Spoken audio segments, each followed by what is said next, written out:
This program is brought to you by Pussy Magnets. Put a midge on your friend with a pussy magnet. Welcome, my lovely lumps. Or should I say lovely labs? I'm so thrilled to have you here in the Labia Lounge to yarn about all things sexuality, womanhood, holistic health, and everything in between. Your legs. I can never help myself. Anyway, we're going to have vag loads of real chats with real people about real shit. So buckle up. You're about to receive the sex ed that you never had and have a bloody good laugh while you're at it. Before we get stuck in, I'd like to respectfully acknowledge the traditional custodians of the land on which I'm recording this, the Menang people. It's an absolute privilege to be living and creating dope podcast content on Noongar country, and I pay respect to their elders past, present, and emerging. Now, if you're all ready, let's flap and do this. Oh God, is there such thing as too many vagina jokes in the one intro? Whatever, I'm leaving it in. It's my podcast. Don't panic, you're not broken. Your sex education was a piece of shit. Get your flaps out and pull up a couch. It's the Labia Lounge. What is up, my labial love burgers? Today I've got a repeat labial offender back for her second appearance on the Pussy Couch with me. I've got the lovely Karlyn Digitalis. She is gracing the lounge again because we had so much fun the first time round. So we were like, fuck yeah, let's do it again. And today we're going to be chatting about something that so many of you will no doubt find very relatable.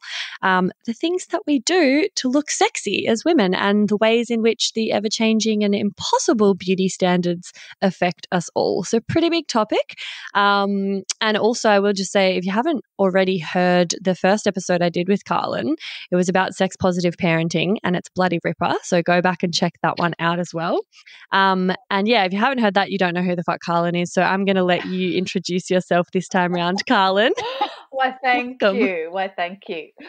Yeah, so I'm also known as the erotic alchemist on the good old Instagram. And yeah, we're co-yoni mapper sisters from back in the day. We go way back. Ew, sorry. Okay, let's stop that. Yeah, so breath worker, yeah, erotic educator, general lover of life and all things strange and kinky and kooky. Yeah, and just been, for a long time now, been seeing women, and supporting them through, as you very well know, Freya, all these different phases of life and life experience, and with the main focus of really returning them home to themselves in their body in a very present and conscious and connected and pleasurable way. And so, and this, what we're going to talk about today is something that I hear women talk about over and over and over and over and over again, you know, and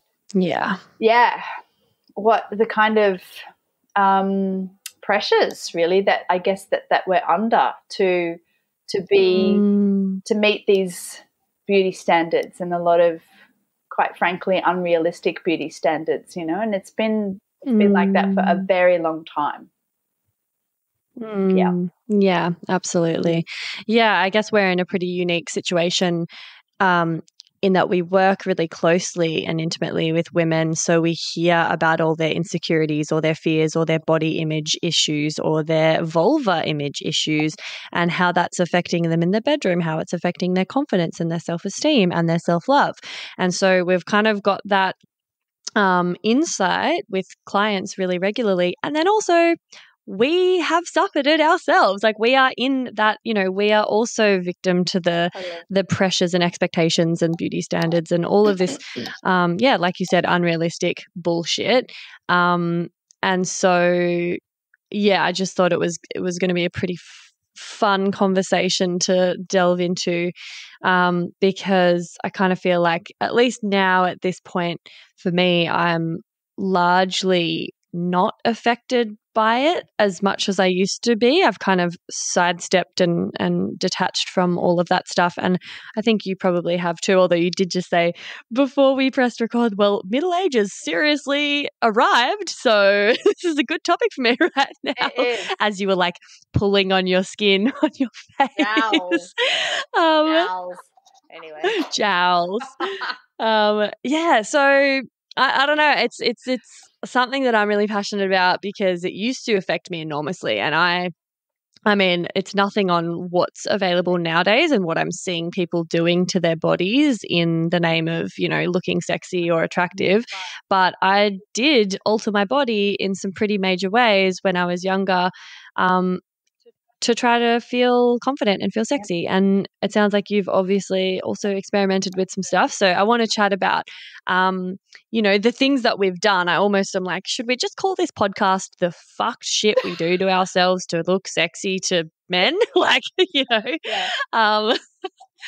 But yeah, I guess maybe to start, I'd love to hear a bit about your story or your journey with like your own relationship to beauty or sexiness or appearance and how you've felt about your body and things like that. And yeah, and then we can get into the nitty gritty of the stuff that we've put ourselves through. Yeah, and all the things that you can do these days. My gosh, yeah. I mean, yeah. See, when I was in my late teens and early 20s, we were just starving ourselves. Starving ourselves and taking laxatives and over-exercising to be skinny. So, yeah, when my journey was that I had a pretty heavy eating disorder situation going on. I was never hospitalized or anything like that, but I remember it just consuming my every thought, my every action, my every moment for, oh my God, probably close to 15 years, I would say. It kind of kicked in pretty heavy. It started when puberty started, and then it kicked in really hardcore when I was 17. And yeah, so I did lots of stuff like that to my body. Yeah, but that was really like, I mean, all of us were kind of into it, I guess you could say, trying to right. Yeah, and so I was very much, I had a really terrible self-value, self-hate. I found myself disgusting, revolting, you know, I hated myself. And so I'm kind of relieved that I'm not in that now, because I don't actually know how far I might have taken it, you know. So we were just starving ourselves like it's no big deal. I mean, it's terrible how I was treating my body and overusing laxatives and over exercising and stuff like that. Wow. And then it didn't come in until later, much later, that people were starting to, you know, at quite a young age, were starting to have breast augmentations and, you know, the all the face stuff that you could do today, the fillers, the Botox, all that kind of stuff, which I know is starting a lot younger. But my journey through it was basically just to realize that I was depressed and I was anxious, and that I also, but at the same time, I also had a real love of life. So I knew that there was more to life, and I wasn't supposed to be completely obsessed every second of the day with what I looked like, what I was going to wear, the tiny, you know, bits of the rolls of fat, which weren't even rolls of fat, you know, and, you know, obsessing over calories and food. And I was like, you know, something in me knew it wasn't right. So, yeah, fortunately I started with breath work when I was 19, and then I've had a consistent yoga practice since I was about 25, and both of those things helped me to have a much more a holistic and loving relationship with my body also helped me to look at why I was behaving and acting the way I did, and helped me to unravel myself from that. So, yeah, it's still been quite a journey. And the dysmorphia or the dysphoria, I had that little journey. So once I had become healthy away from the actual eating disorders, then I had to realize that actually the psychological effects of it were that when I looked in the mirror, what I saw in the mirror is not what other people would see. I had this dysmorphic view of myself. And so, over time and lots of practices and lots of techniques and really learning the self-love and the self-acceptance, then I could start to be kinder to myself and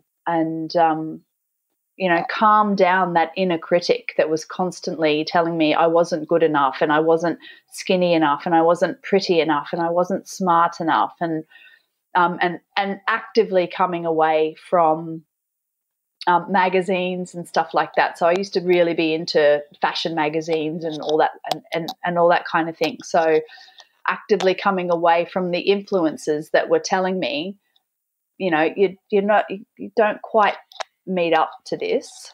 And so it was a very long journey, and it took a lot to kind of unravel myself from it. But now I have my 7-year-old daughter, Bethany, legend that she is.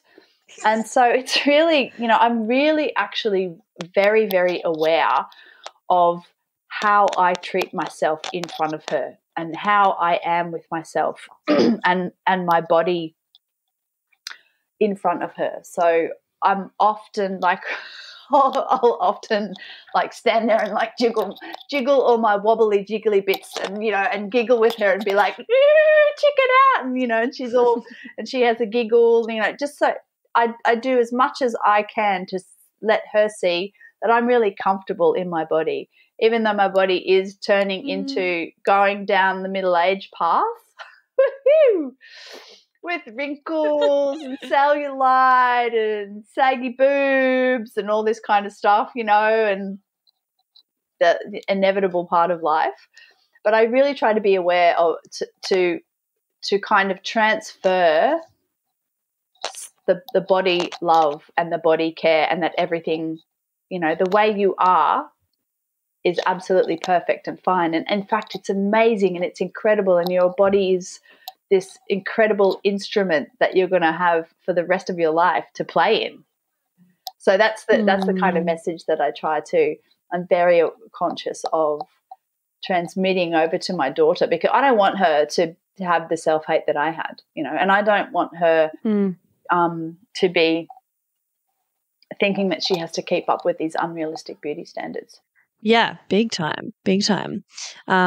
Yeah, it's beautiful. And I'm not surprised things like yoga practice and breath work, because they connect you to your body more, were big instrumental pieces in overcoming, what you were doing that was disconnecting you further. Because like starving ourselves, taking laxatives, all of these different things are basically disconnecting us further and further and further from our body and kind of pitting us against our bodies so that we're on different teams, basically. So really interesting, because I sort of had a different journey with all that. I was always really skinny and would get teased and bullied for being too skinny, and people would say that I had anorexia and whatever, but I actually just ate so much food. I was just super active, and I had, I guess, slim parents, and genetically I was just quite slim, but I had no boobs and no bum, and I was really self-conscious about how skinny I was at points. And then at other points I was, because I'd have a close friend who was even skinnier than me, I would feel like I was too big or whatever. So it was crazy, because my actual size never fluctuated, but how I felt about it was so dependent on external influences, like it's wild. and so disempowering. Mm. Hey, Babe Towns. So sorry to interrupt, but I simply had to pop my head into the lounge here and mention another virtual lounge that you've got to get around. It's the Labia Lounge Facebook group that I've created for listeners of the potty to mingle in. And there you'll find extra bits and bobs like freebies or discounts for offerings from guests who've been interviewed on the podcast, inspiring and thought-provoking conversations, and support from a community of labial legends. I also have an account on the fab new app Sunroom, which is a platform created by women for women and non-binary folk, and where there's no shadow banning or censorship of sex-positive content, unlike with the other platforms that I'm on. So you can hit up my Sunroom for extra content and real and raw life updates, because I'll be sharing on there from now on all of the stuff that I can't post anywhere else. My vision for both of these is that they become really supportive, educational, and hilarious resources for you to have more access to me and a safe space to ask questions that you can't ask anywhere else. So head over to the links in the show notes and I'll hopefully see you in there. And now, back to the episode. I suppose, like, beauty like the influences that we are, that we faced, and then nowadays, you know, it's so much more intense. There is so many more media influences and, you know, things like porn and just really, really strategic and manipulative marketing campaigns that are, yeah, pretty much just brainwashing people to feel like they need to alter themselves.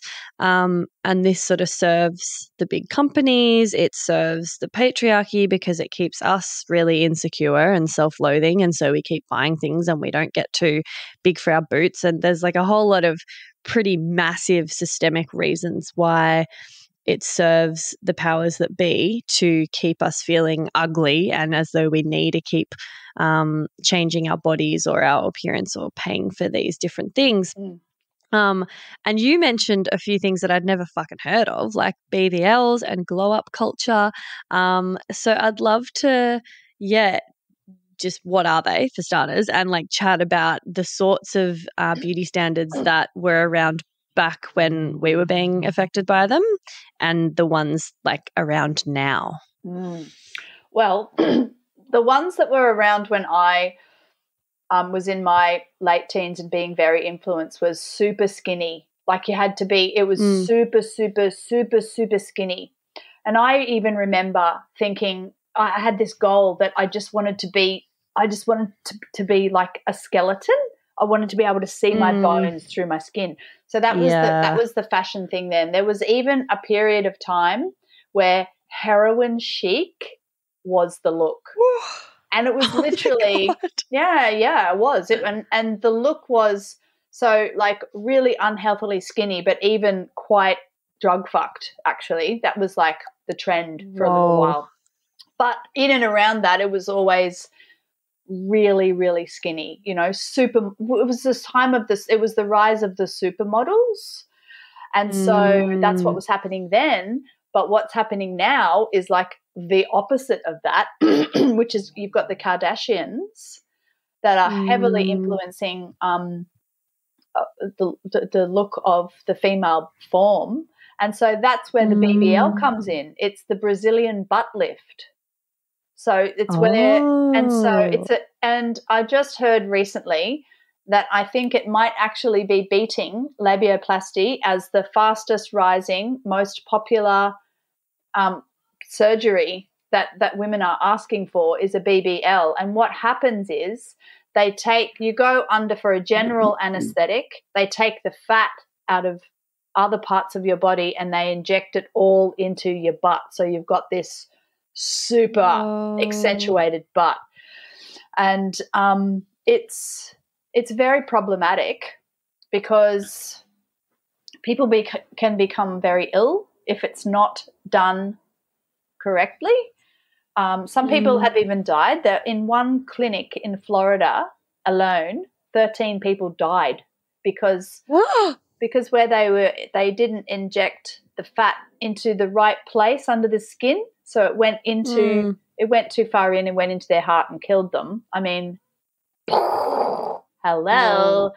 So the Kardashian look, the massive butt, that's really in, and that's what the BBL is. It's a huge, and it's really taking off with a lot of women who are younger, because that's so there's that. And then of course breast lifts and breast implants, that's been around for quite a long time. And then the glow up culture, which makes me do this, because the glow up culture is targeted towards preteens.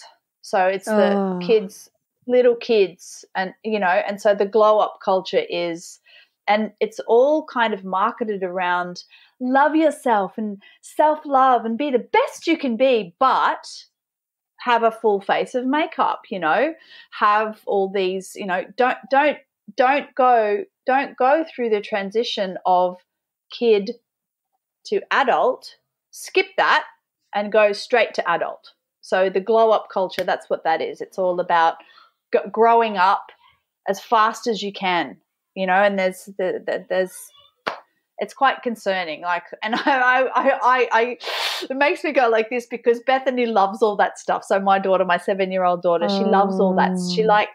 She likes glitter and pretty things. I mean, she might change. Because she's quite a weirdo as well. She's quite kooky. So I wouldn't be surprised if she kind of flips when she's a teenager and goes alternative, which is like, yes, please let that happen. But we don't know. Anyway, that's those two things. So the influence is very different. And what I find is interesting is that it is the female form.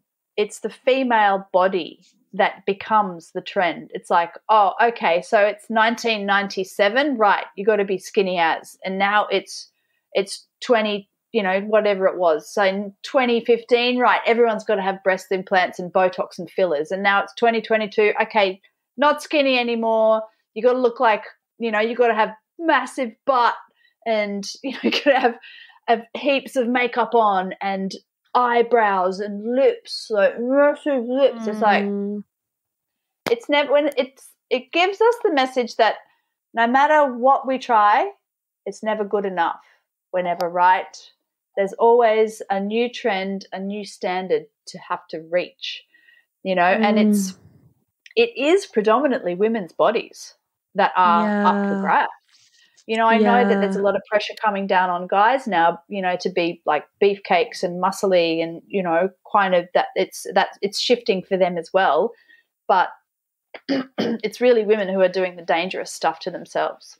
Yeah, totally. And it's not just like trends that, come in and out of fashion with clothing where you can kind of take them off and buy different ones and, change your mind about it. It's like we are cutting into our bodies. We're putting things in our bodies where, it's just fucking scary, like so scary. And it's so devastating that it's super normalized now. And we just feel like it's, the done thing. It's what we have to do to feel sexy and beautiful. And if you're surrounded by that, then it is just so standard these days. Like that because I'm not surrounded by that culture, and I don't watch any mainstream media really, and I don't, I minimize the amount of input and influences from that culture. I'm kind of out of the loop. Like I feel like I'm a bit under a rock, which is really good for my mental health and my body image to step away from all of that. But I know that people who are just day to day just exposed to it, and these like preteens that are getting groomed to already be feeling the need to put on heaps of makeup and change that. Like I was way more into this stuff as a teenager, like fake tan and straightening my hair and laser hair removal and fucking whatever, considered even getting breast implants and things like that, because it was more normal. I was more exposed to it in the circles that I was in. And like, luckily I've just sort of moved away from that and made friends and kind of, I guess, curated my world so that I'm not becoming a victim of that, because it's just not in my realm. But it's horrifying when I meet like just most people are exposed to that so much more than I am. And I can't even fucking remember my point now. I'm having a ridiculous day, everyone. I'm so sorry. I'm just like rambling on and I've completely forgotten where I was going with that. Fuck me. Oh my God. That's okay, you know. I'll take the reins from here just for a sec while your brain comes back online. Hear you though, God, in perimenopause, the amount of times just everything slips out of my brain, and I'm like, but I should know this stuff. Like, oh God. It's a real thing. Perimenopause is incredible. Like, it's amazing. I'm so, like you were saying as well about the community of people and the people I surround myself with. Fortunately, most of them are very I would say very natural, but they're very accepting as well. So, you know, if someone chooses to do something to augment their body, it's, you know, there's not a judgment on that. At the same time, there's not an expectation that you do these certain things and to be accepted. Like, you know, you can get old and or you can show up exactly as you are, and that is totally acceptable and celebrated.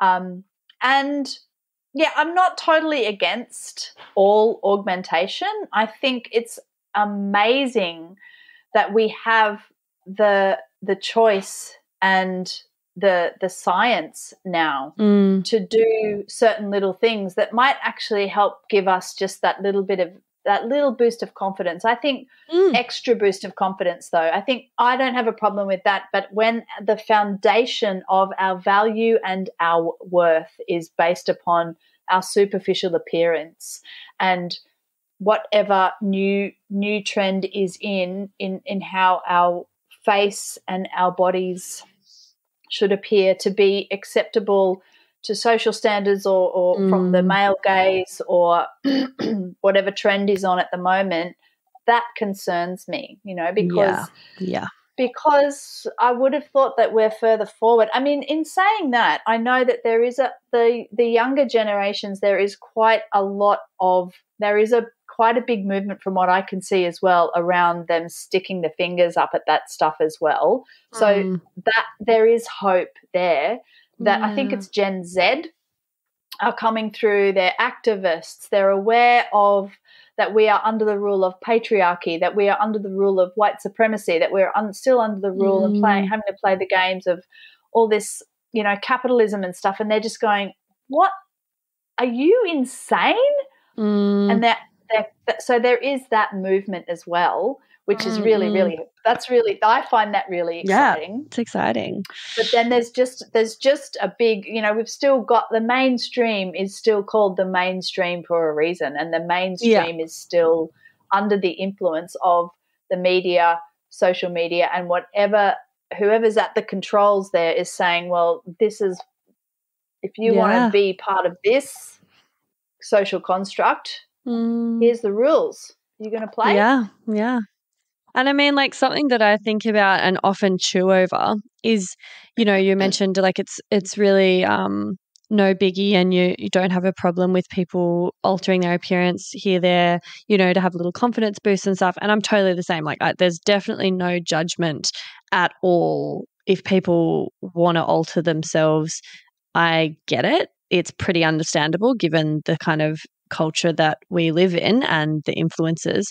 What I find for myself is, like, I like looking pretty or putting a bit of effort into my appearance and, you know, dressing up or whatever, wearing a tiny bit of makeup here and there. That's cool. That makes me feel attractive, blah, blah, blah.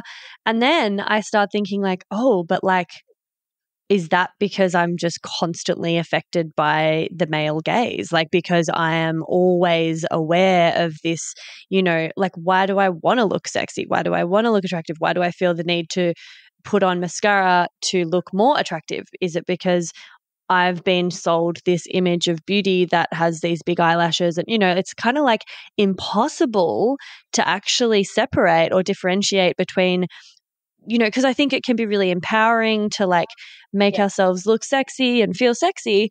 But then it's like, what is sexy? Why do we think that, like, you know, it's so hard to actually separate those things. And so I think that's really problematic in and of itself, you know, like, yeah, I mean, do you kind of agree or have anything to add to that around like this Uh, ever present male gaze and looking attractive, meaning that we're trying to look a certain way that we've been fed, you know? Yeah, absolutely, and that is what the male gaze is. You know, mainstream media is what is attractive to, generally speaking, to the male gaze. You know, and that because you know, you even know the difference. Like when you're just at home and you're just kicking about and there's no one there and there's no one looking, do you go and do your makeup? And if you do go and do your makeup, why? You know, or why are you worried that someone's going to be looking in? You know, and it's when that male gaze is this unrealistic standard. And I think that it's really good to just check in with ourselves about why we feel the need to do the things we need to do in order to feel acceptable, to be able to look at ourselves in the mirror, or acceptable to feel sexy, or to attract a partner, or to be accepted into a certain group outside of who we are, you know. So I think I find it's really interesting. It's kind of becoming like a monoculture. The mainstream is like you see it all sort of, everyone sort of morphing into a similar look. I live up on the on the east coast of Australia, up near the Gold Coast, and the further I'm actually at northern New South Wales, but the further up into the Gold Coast you go, the more people start to look the same. They're all looking the same. It's like, yeah, it's very, everyone's got the same aesthetic going on in their appearance. It's fascinating. It's really, really, really fascinating. And yeah, I mean, the thing is that it's, where does it end? Where does it end? And it's a little bit concerning as well, that I find it a little bit concerning that it's now coming underneath the umbrella of empowerment. Yeah. You know? Yeah, so it's like part of the empowerment kind of the culture is, well, how do you look when you're an empowered person, or particularly when you're an empowered woman? Yeah, and there's someone wrote an article.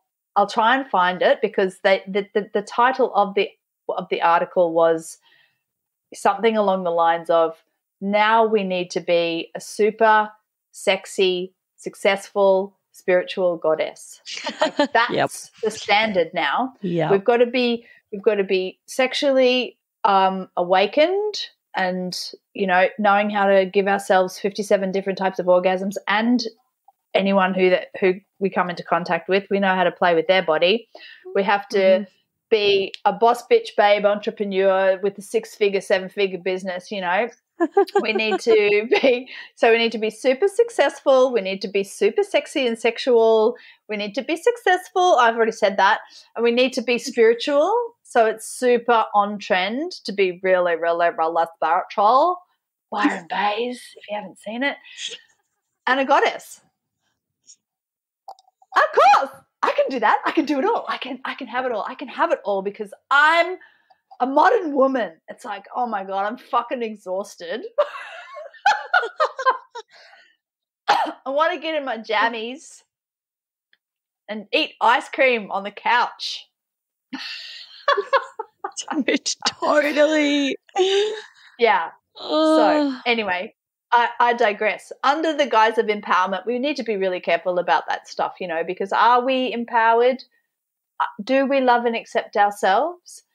You know, are we doing all of these different things to our bodies and to our appearance because we don't really value ourselves and we don't really understand our self-worth and our self-acceptance? Because if we're not doing that inner work, if we're not really building an anchor of self-love, self-acceptance and self-confidence that is authentic and real, then it's never going to be enough.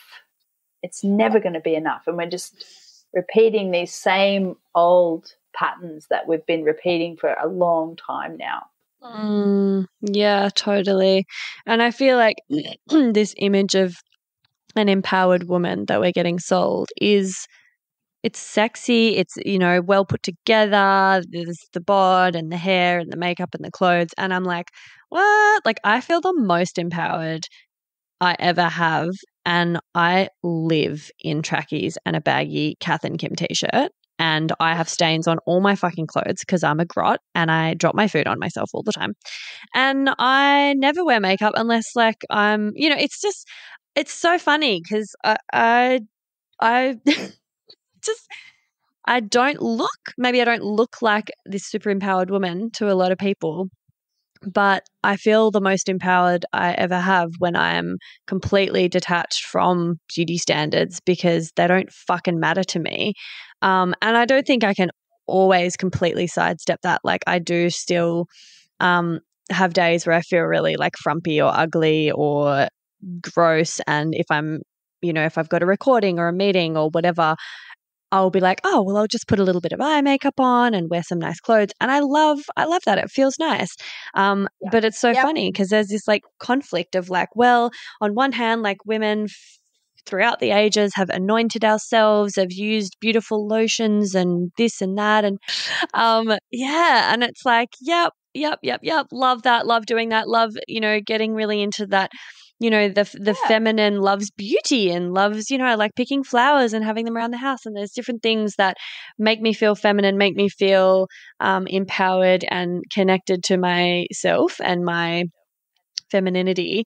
But then, I'm always kind of reflecting on like how much of that is that, and then how much of it is I don't want people to think I'm ugly, or I don't want people to make certain assumptions about me. I want them to think I'm attractive or, whatever. So it's really tricky. And I guess it's just the same thing as I was saying before about it being hard to separate like healthy, intrinsic or like internally generated influences and unhealthy or toxic like external influences for me personally. And I suppose that leads into like let's chat about some of the shit that we've done to look sexy for partners, or like, when you've got a new lover and they haven't seen you naked yet, or, you're just starting to get jiggy for the first time. Like, give me the goss. Like, what are some things that you have done to look more attractive? Excuse the interruption, my loves, but I'm shamelessly seeking reviews and 5-star ratings for the potty because, as I'm sure you've noticed by now, it's pretty fab. And the more people who get to hear it, the more people it can help. Reviews and ratings help me curry favour with the algorithmic gods and get suggested to other listeners to check out. Plus, they make me feel really good and appreciated as I continue to pour my heart and soul into creating this baby for you. And I promise I don't mazz over them or anything. I mostly just tuck them away for a rainy day when I'm filled with self-doubt and existential dread about being self-employed, which is fairly frequently. So you see, leaving a review really does make a difference, and it's an easy little act of support that you can take in just a minute or two by either going to Spotify and leaving 5 stars for the show, or writing a written review and leaving 5 stars over on Apple Podcasts. Choose your poison, or if you're a real overachiever, you could do both. Whoa now. If you are writing a review though, just be sure to only use G-rated words, because despite the fact that this is a podcast about sexuality, words like sex can be censored and your review won't actually show up. Lame. Anyway, oh, what was that? Oh, you're going to go do it right now while I wait. Okay. Yeah. No, that's a great idea. May as well just quickly click that 5-star button before we get on with it and, forget about it and get on with your day. I'm hearing them roll in. I'm hearing those 5 stars. Oh my God, I make myself cringe. Anyway, thank you much, Lee. You're a total gem, and I'll let you get back to the episode now. Definitely waxed the coochie.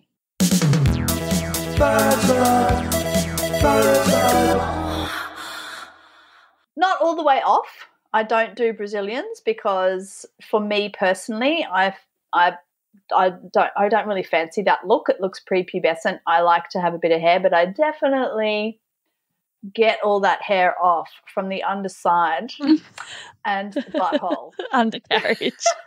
The undercarriage. Yes. Yeah. It's really interesting actually. I'll come back to that in a minute. I definitely buy myself new lingerie. Mm-hmm. Definitely do that. I definitely make sure that, I spend time. I actually spend time prepping for a sexual encounter, which I was contemplating this recently because I was like, I wonder, what's he doing? I bet he's just home in his fucking daggy shorts, maybe having a tidy up, maybe. And it's like, I'm spending hours preparing myself. And it's just really, really interesting. So, in order to be sexy, lighting, candlelight is a very kind light. So I always make sure there's candlelight. Hot tip. Stuff like that. I mean, I'm not sure. Like I've been married twice, and so in a long-term relationship, it was a different story. At the beginning of a relationship, when you're first getting sexy with someone, of course you want to be appealing and attractive, and making an effort. So it feels like that you're actually that this experience is important to you. So that's different. And I know that when I was in a long-term relationship, after a while, out the window with all that stuff, take it or leave it, baby. This is what you're getting. But recently, with new lovers, I've just been really watching how much prep I put in to the experience. So, I mean, that's about as much as I've done in terms of feeling sexy. It's still a decent amount, costly as well. Painful. What about yourself? Oh, yeah, a bit painful. Woo! That labia. Oh, Jesus. Oh. Yeah. Like, well, the hair removal one's standard, isn't it? I've definitely spoken on this potty before about how that was a huge issue for me when I was younger. Super, super, super self-conscious about how hairy I was. I don't know what my lineage is, where it came from, but I am like manly hairy, like 3 hairs coming out of one paw kind of bitch. Like, I'm not fucking around. It is gnarly. And I pretty much had like shorts. It was like if I had let all my pubes go, it wasn't just like in my Bermuda Triangle. It was like down my legs, up my crack, across my cheeks, like snail trail. It basically didn't end. Wow. Also have super hairy arms and nipples and toes and unibrow and all the things. And so when I was like 18, I saved up my pennies and I started getting lasered from bloody tip to toe. And as soon as I had more money, I'd get another area lasered, and I just worked my way around my body for like 5 or 6 years and just tried to get as bald as possible. And it's so funny because like I don't regret it. I actually feel like it was necessary for me at that time to like build a bridge for me to get over into a place of more self-confidence and self-love. And I probably couldn't have, or it would have taken me a lot longer, I think, to be comfortable with myself and be comfortable with being naked in front of partners and things like that if I hadn't have done that. And it also just saved me so much. I mean, it was painful as fuck and expensive, but the alternative was me waxing and epilating and shaving and all the things and having like mad ingrown hairs, like big, pussy, fucked up ingrown hairs in all sorts of places. Team up, we love it. Team up, we love it. And then scarring, like I got scars from all of the ingrown hairs still. So I definitely don't regret it, but it's funny because nowadays it's like the opposite of my philosophy and my, I would never bother going and doing that now. And it's kind of started to all grow back in patchy, funny little spots and stuff. But that's, that's fine. It doesn't really bother me. So that's something that I would do, and, definitely put on the lingerie or whatever. Definitely don't do that anymore. And I would like tweak my nipples. I'd like pinch them to make them hard, make them like erect before I would walk in, or before he would see. I'd kind of try to cover my breasts as much as possible unless they were like erect, because I was super self-conscious about that. And oh God, even I forgot. Yeah. I had I used to have inverted nipples. Ah. So yes, I used to have inverted nipples. So I went and got my nipples pierced. Oh. That was fucking painful, but they looked very nice, nicely decorated though. So whoa, and that kept them out, like it stopped them from being inverted because they were forced out. Oh wow. Yeah, totally. Mm-hmm. Yep. Oh. And so I had barbells with chains and the little jewels hanging off them. So it's really beautiful. But that's why I did that. But fortunately, through breastfeeding with Bethany, she's probably from the piercing and the breastfeeding. They're not inverted anymore. Yeah, right. So, but I remember being very self-conscious about having inverted nipples. But even recently, I went and had a consultation for a breast lift because, having a baby, being mid-40s and single, saggy boobs are the reality.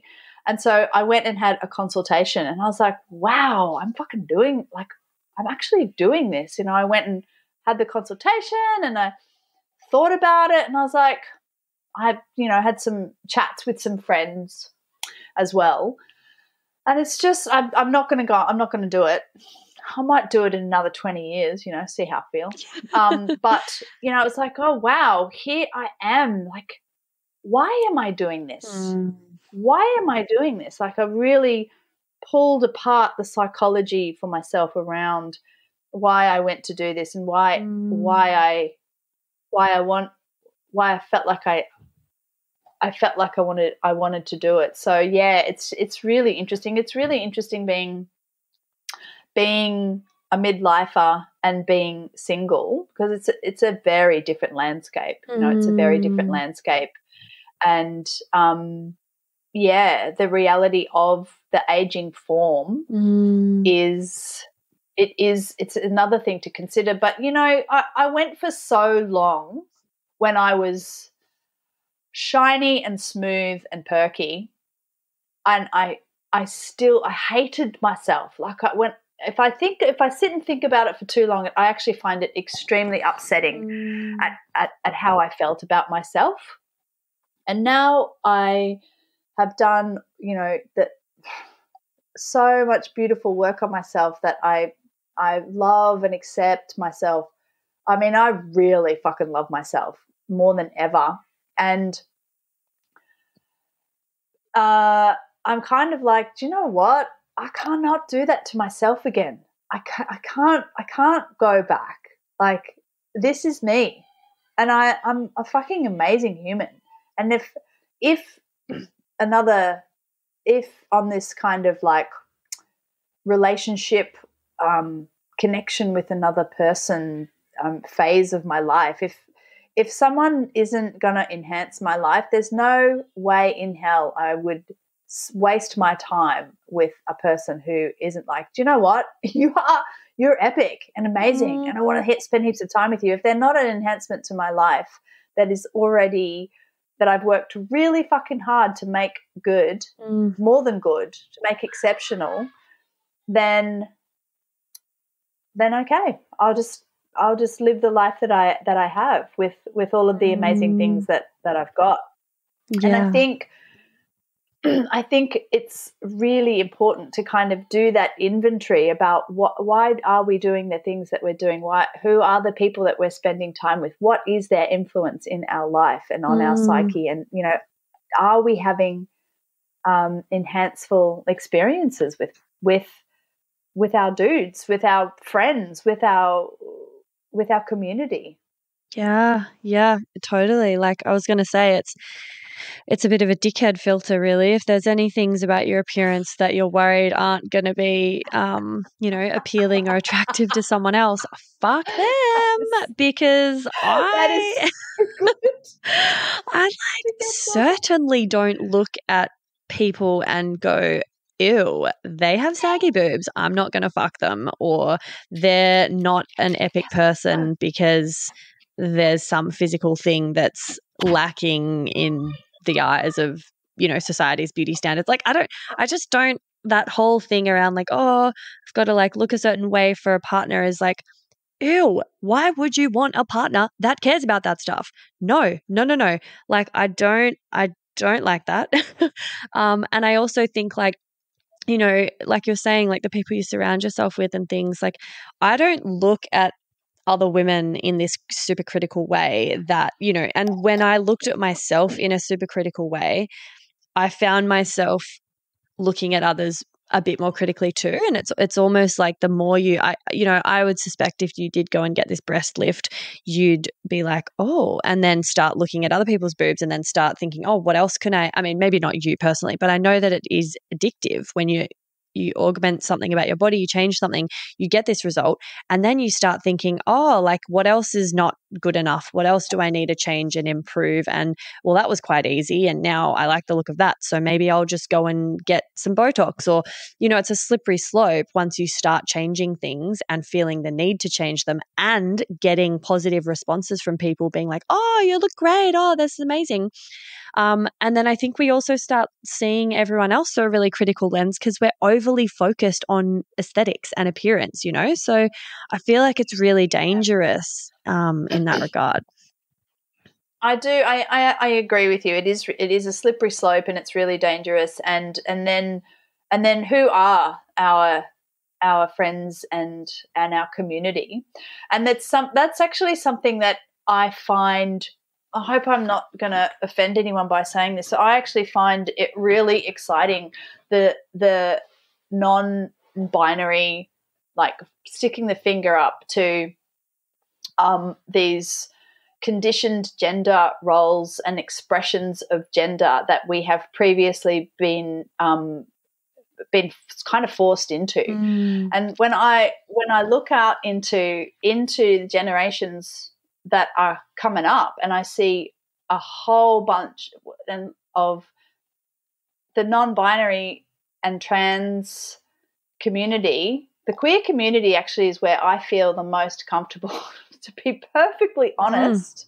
That's where I feel really excited about the fluidity of what it means to be human, and it's like, people are looking however the fuck they want to look. It doesn't matter. And, so there is that whole that whole kind of thing happening in society as well, which I find really exciting. I follow a lot of Instagram accounts that are trans, non-binary and queer, because when I look out into that community, I'm just like, these are people just being people.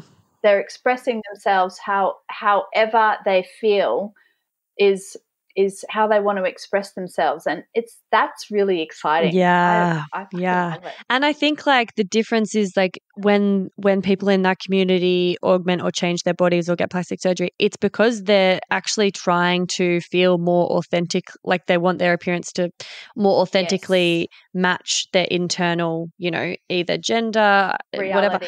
Yes. But like when we do it, it's like to try to match some fucking beauty standard that's just been like formulated and given to us, and then it's just a completely different thing. And I had I think I did this episode with Tuck Malloy, who's incredible. It would have come out when this comes out. It would have come out probably last week, about gender. They're trans, non-binary, queer, super, super amazing, knowledgeable. It was a fascinating interview, and they were talking about like, gender bending and altering bodies and appearances and things just around what feels really good for them and what expresses their internal landscape the most authentically. And that's such a different approach to like what am I going to wear today? How do I want to look? Do I want boobs or not? Because they're gearing up to have top surgery as well.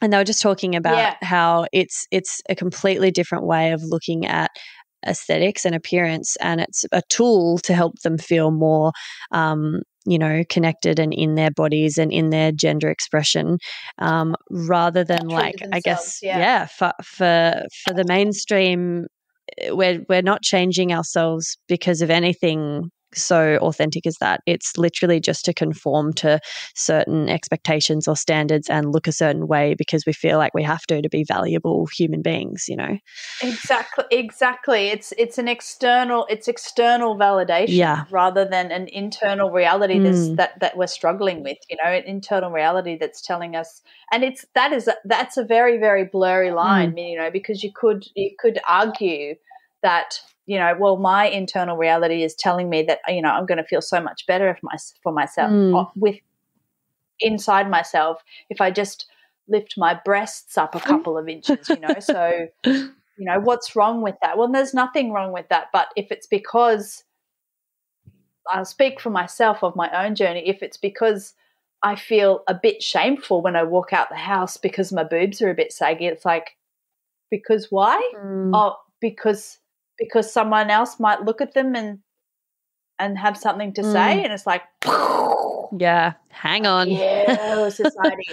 But when it is in that internal, I will not speak on behalf of trans people because that's not my reality, and it's pretty arrogant to do that. But I understand that if you've been assigned a body that's not yours, of course, I think that's where these kind of surgeries are just absolutely phenomenal because it actually helps people realize themselves, the truth of themselves. That's fucking amazing. Like that is, and it's incredible. going against the typical, what society's trying to, it's completely opposite.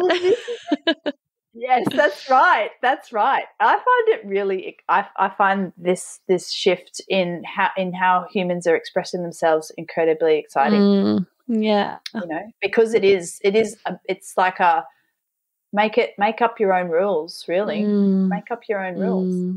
But I think it comes back to the self-love and the self-acceptance, and the self-acknowledgement and the self-value and the self-worth.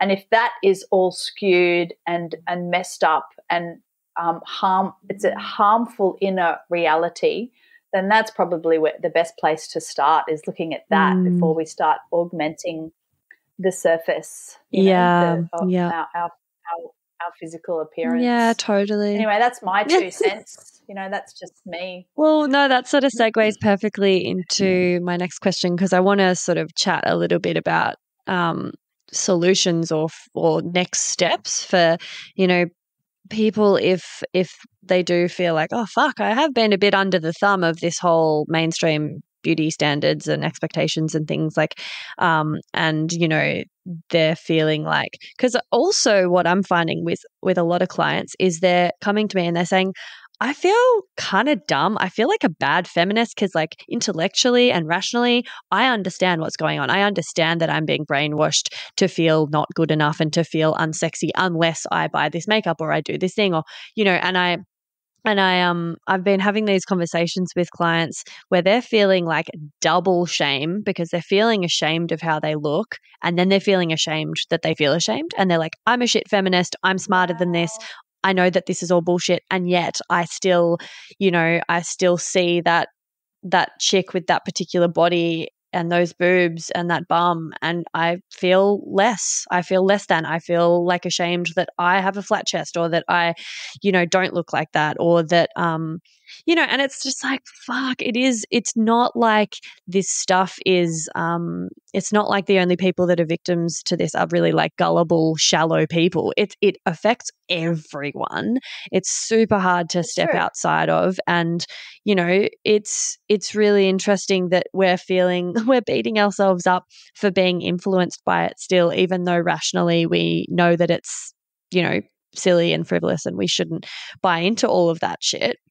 But yeah, I'd love to chat about some ways that we can, I guess, like start to remedy it a little bit, because these people are obviously, on this journey halfway along thinking like, okay, I've figured out that like actually what I've been reading in those magazines as a teenager and the stuff about body hair and the stuff about boobs and the stuff about makeup and all of that isn't what I want to, what I choose to buy into and follow.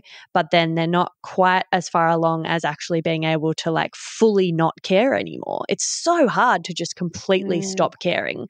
So like what are some things that have been helpful for you? What are some, should we chat about some ways that people can just keep stepping further along that journey of like unhooking from the expectations and also not shaming themselves for being influenced by it, because it's pretty hard not to be. It's very hard not to be. And shame is almost, it's such a, I don't think I know any human that hasn't been affected by some kind of guilt and shame over the course of their lifetime. And I think that it's almost a little bit like a rite of passage. And I think it's part of, we're going into a much bigger, broader conversation now, but I think because of the kind of whole nuclear family thing, we've been brought up in these tiny little isolated boxes where we're sitting in front of the TV or we're sitting in front of the some kind of media all the time, and we're not in our communities anymore like we were traditionally. Everyone back in the day, everyone had their place in the community.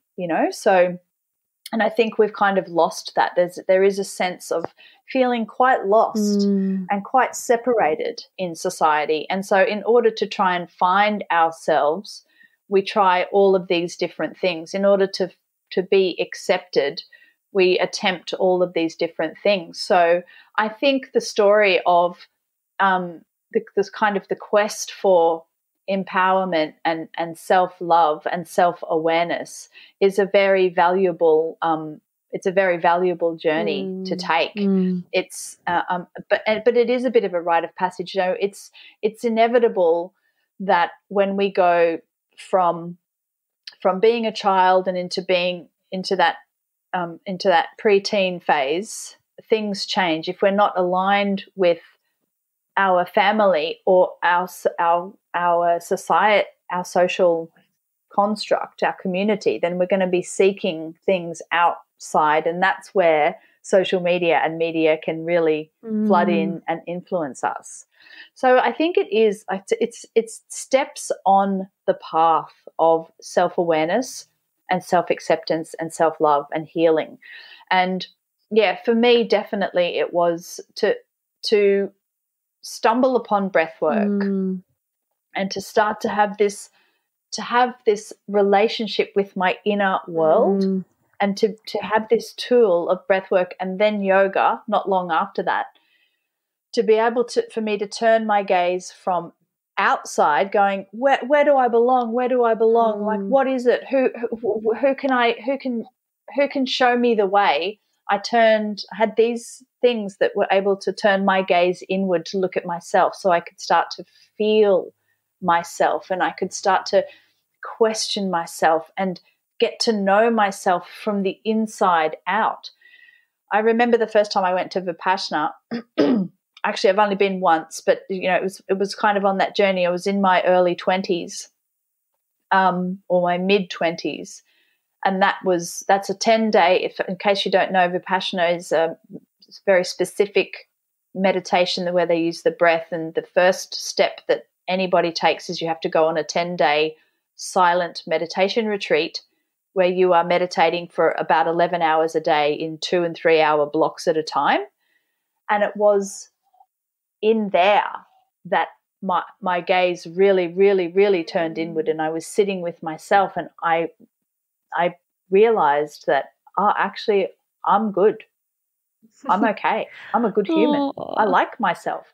That was a massive revelation. Now, I'm not saying that breath work and yoga and meditation are the pathways for everybody, but finding ways to be with yourself and heal from the wounds that might have caused you to hate yourself, doubt yourself, or not know yourself very well, I think that's a really, really important step, and it should be in conjunction with whatever you want to do with your appearance, to learn to love yourself and heal. That's massive.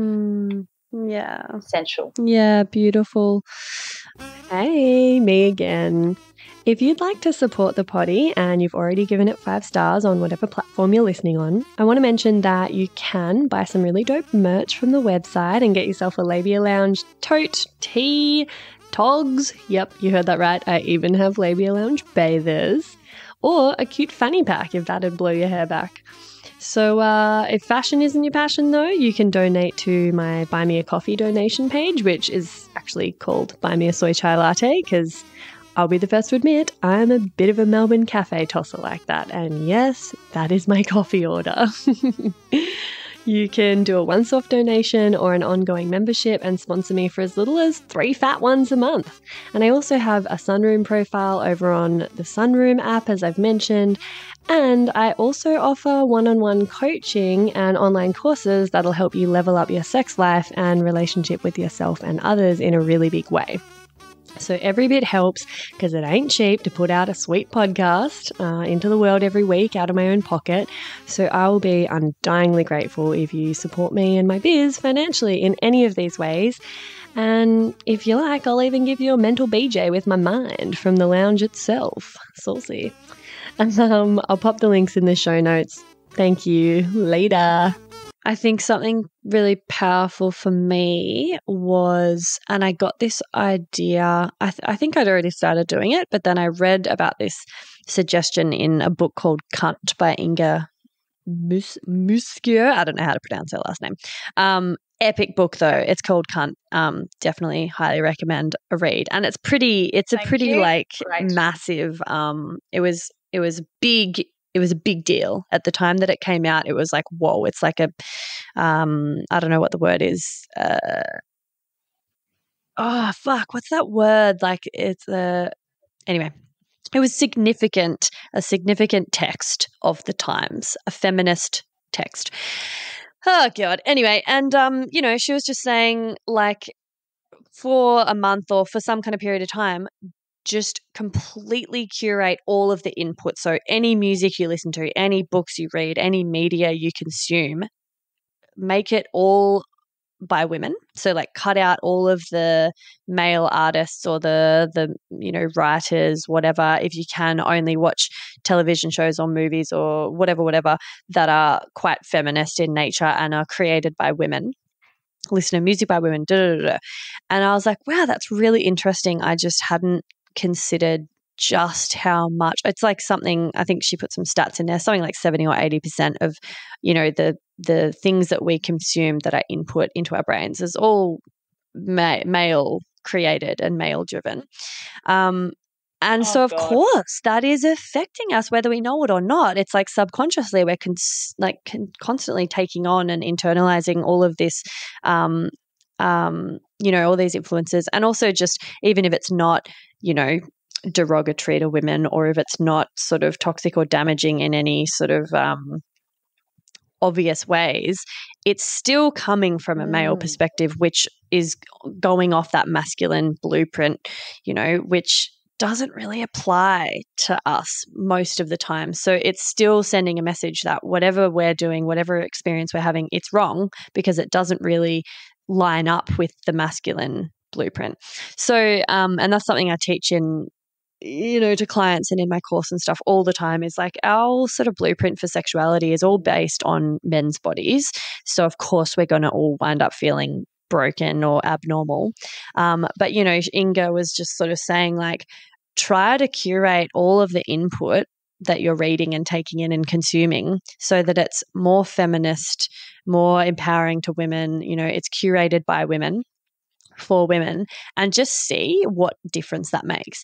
And so that's something that I'll often recommend people is like, now that we're so bombarded, even just so much more than back when that book was written, but like all the social media accounts and YouTube and, this and that, if we can just try to minimize the accounts that make us feel shit or not enough or harping on about, like upholding those beauty standards or those expectations of women and sexuality and whatever.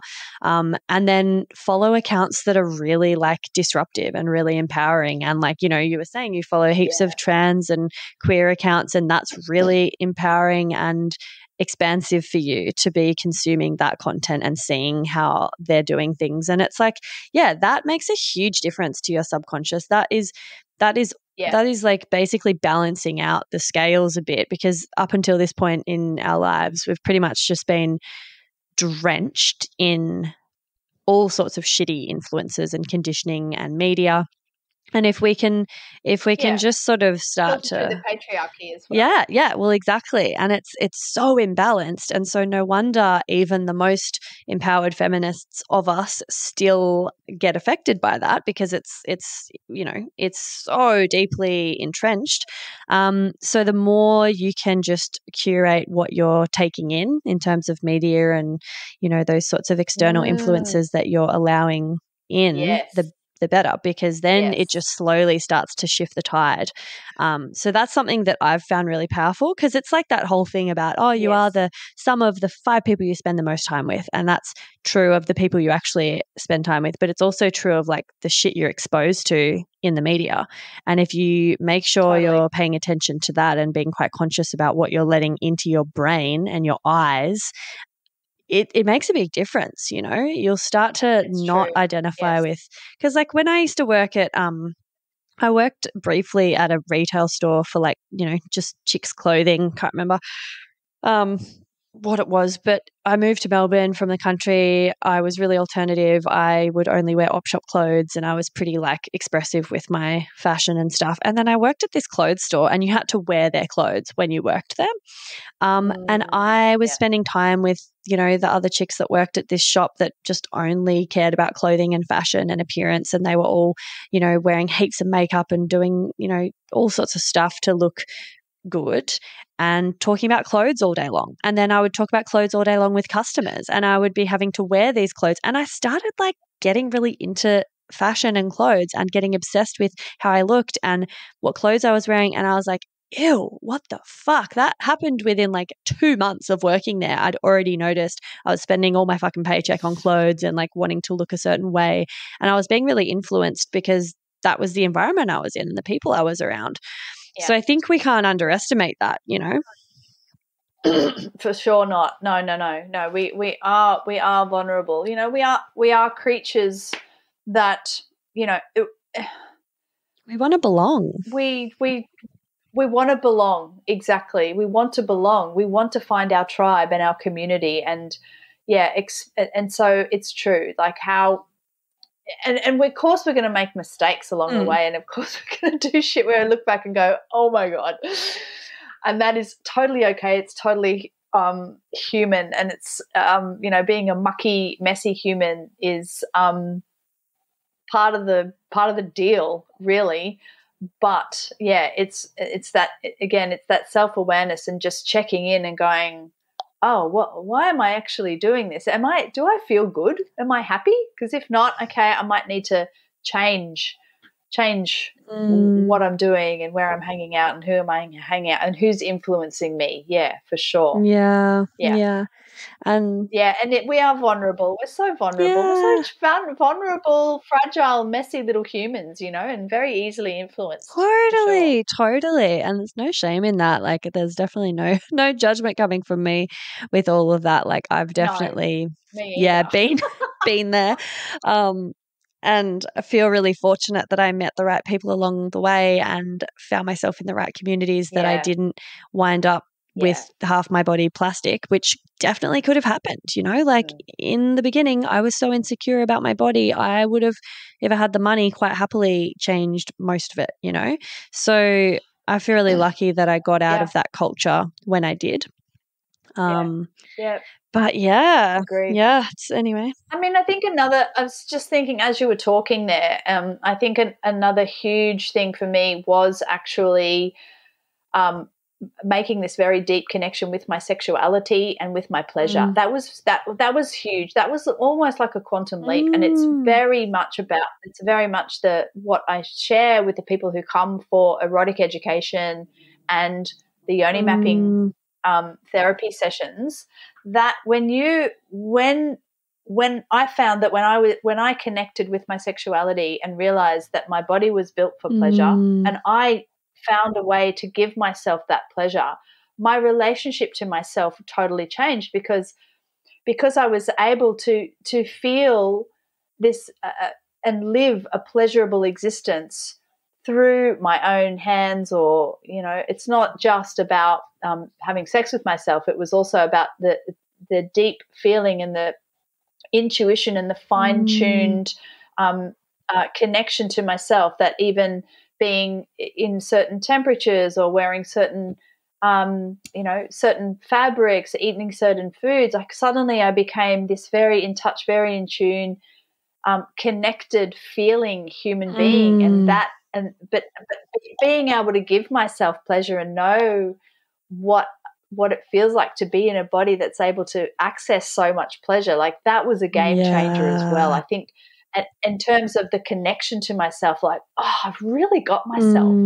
I've really got myself, you know, and that's a big one, I think, too, for men and for women. All humans should know that their body is built for pleasure, and to be able to connect with themselves. That's massive. Definitely. Yeah, totally. I'm glad you mentioned that, because it's a huge piece of the puzzle. And it's like not even just sexual pleasure, just pleasure in general. I feel like nowadays my comfort, what feels good on my skin, what clothing feels good and comfortable to wear, what I can move freely and dance or stretch in, like that is my highest priority. Not what it looks like, not conforming to the latest fashion trends. I'm all about comfort and I'm all about pleasure.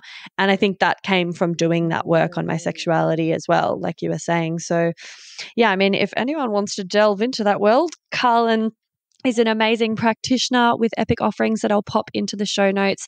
I also do a similar line of work and have just launched my online course, Queen Out, where we do a lot of stuff on body image and self-love and self-care, and obviously pleasure and connecting to your sexuality. So yeah, among the two of us, we've got you covered. We got you, babes. We got you. And totally forgot to do Get Pregnant and Die and TMI, but we did those in our first episode, so that's okay. And oh yeah, geez. Well, I mean, I'm conscious of time. I'll let you jump off, but if you had a TMI, you're very welcome to share it now. Otherwise, we can. Oh my God, I've got so many TMIs. God, which one would I? Oh God. That one. Go on. No.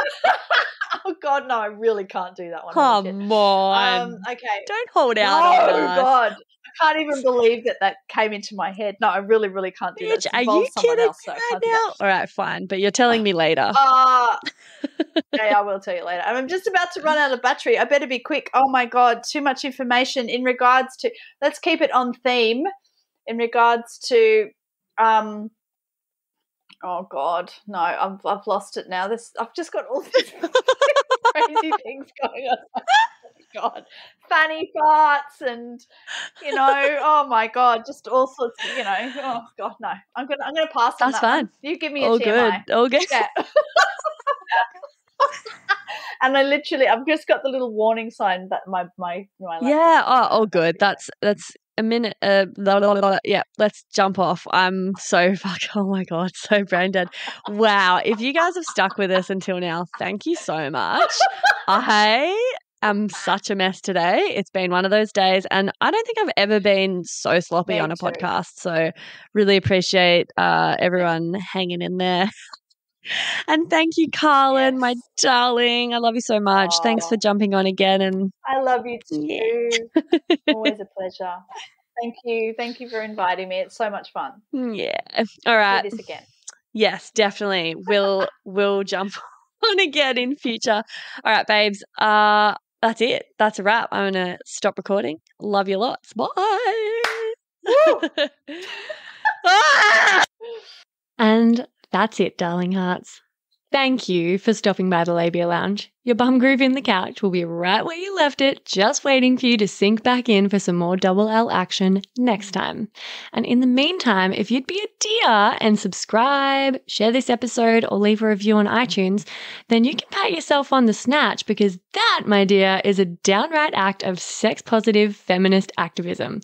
And you'd be supporting my vision to educate, empower, demystify, and destigmatize with this here podcast. Also, I'm always open to feedback, topic ideas that you'd love to hear covered, or guest suggestions. So feel free to get in touch via my website at freyagraph.com or say hey over on Insta. My handle is Freya_graph_YMT, and I seriously hope you're following me on there, because damn, we have fun. We have fun. Anyway, later labial legends. I'll see you next time.